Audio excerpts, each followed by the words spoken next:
In the video series before this one, called Trench, I set out to establish a Christian perspective on the culture war that has engulfed the world in the early decades of the 21st century. Through that series, we established that the political right, or conservatives, are primarily driven by these values, while the political left, or liberals, are primarily driven by these values, with love and compassion perhaps being the most important and the most central to their worldview.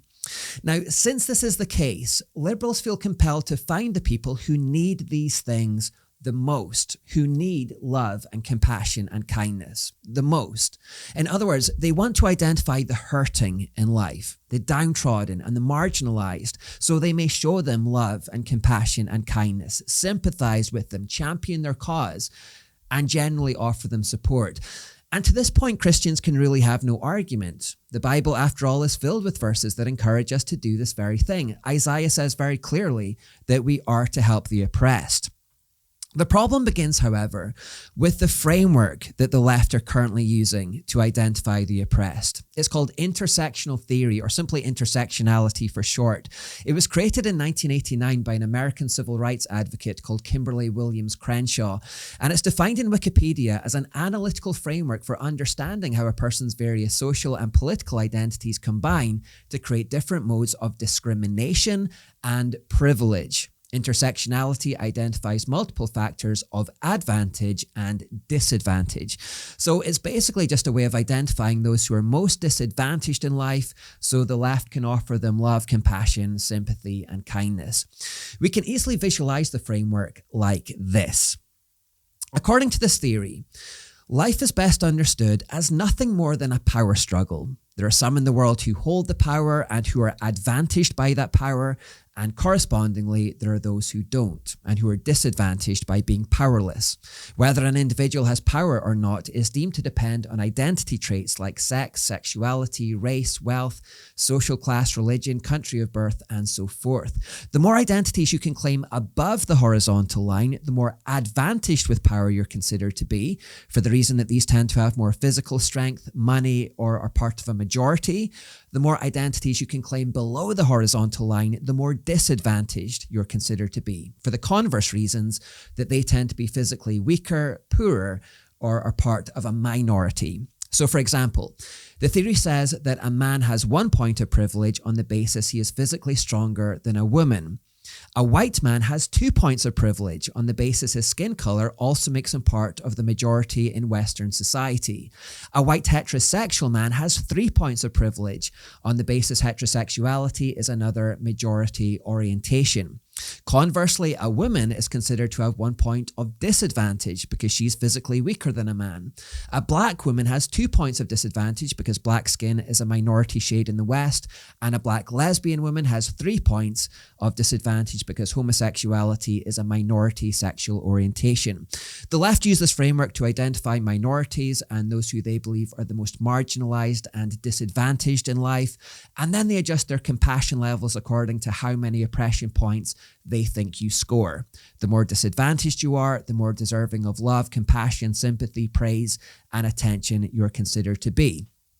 The reverse is also true, and this is where the problems with intersectional theory really begin. The more privileged points someone's believed to score, the more the left will treat them with contempt and hatred.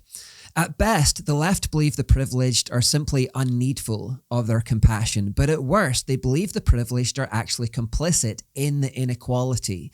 As those who benefit the most from the status quo, it's thought the powerful deliberately use their strength, money, or numerical advantage to keep everyone else pinned down, treading them underfoot, and profiting from their suffering.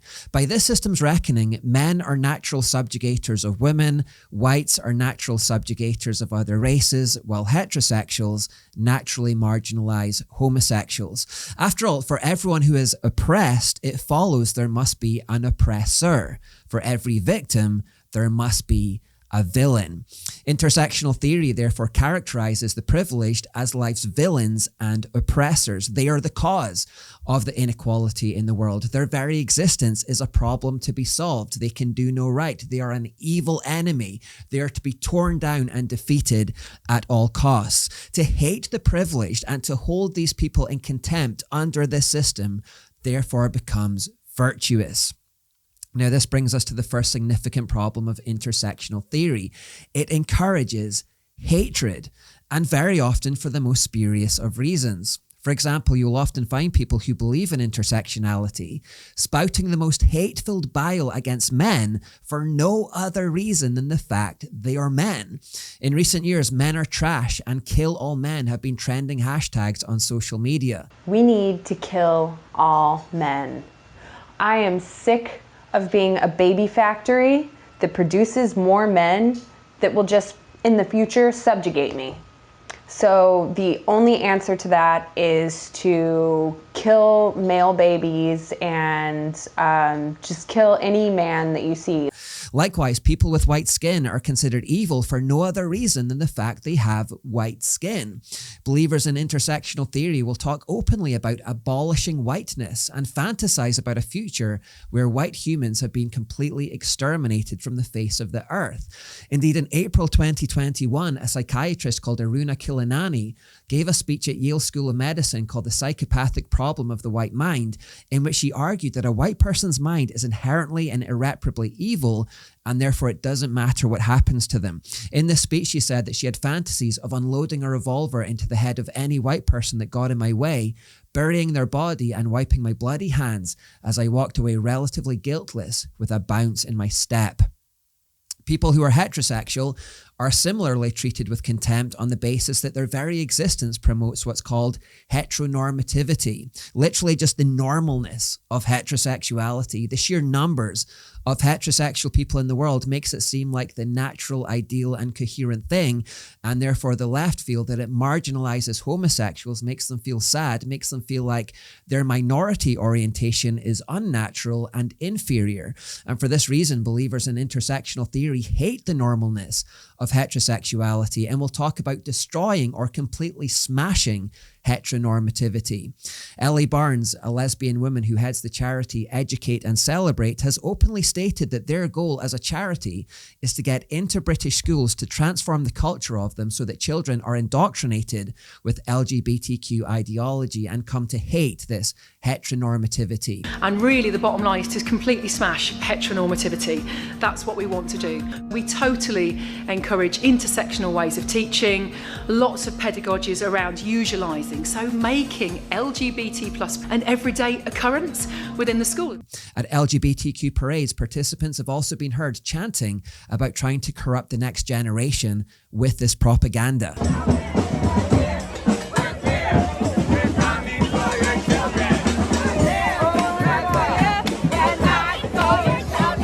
Openly talking about killing all men, giving lectures fantasizing about white genocide, and singing gleefully about hating the normality of heterosexuality is bad enough in itself. However, it's made worse by the fact that people now hold these positions while feeling entirely convinced of their own goodness.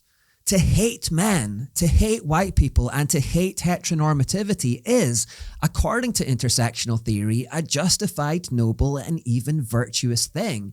This theory tells its followers that since these are the major sources of inequality in the world, life's oppressors and villains, if people like these could just be torn down and eradicated and destroyed, an egalitarian utopia would emerge for the rest of them. And so intersectionality allows people to hate with the approval of their own conscience. That's what makes it such a pernicious and dangerous thing. They can spout the most venomous bile while feeling they're on the right side of history. Now, although they would hate to hear this, there are strong parallels here with the Nazis. The Nazis also rose to power declaring that there were certain troublesome groups who were holding society back and spoiling the world for everyone. And if they could just be eradicated, a utopia would emerge for everyone else. Now, for them, it was the Jews who were to blame. But is it so very different to fantasize about eliminating everyone who has white skin? The target of the race hatred may be different, but it is racism nonetheless. Now, believers in intersectionality would say it's impossible to be racist against white people because they are the privileged ones. They have all the power and therefore anything goes. Under their belief system, any amount of hatred against white people is completely warranted and justified. Likewise, hatred for men and those who are heteronormative. But this is exactly what makes it so pernicious, that they spout venomous hatred against whole swathes of humanity and fantasize about killing them and dumping them in shallow graves with the approval of their own conscience. They preach genocide with a sense they are somehow on the side of good and on the right side of history. Brainwashed by intersectional theory, they truly believe, like the Nazis did, they would be doing humanity a favour if they could carry out their genocidal schemes. We sometimes wonder how the Nazis could have committed their hateful atrocities and convinced themselves that they were still somehow on the side of good. And yet intersectional theory has produced a similar effect in many of its devotees today.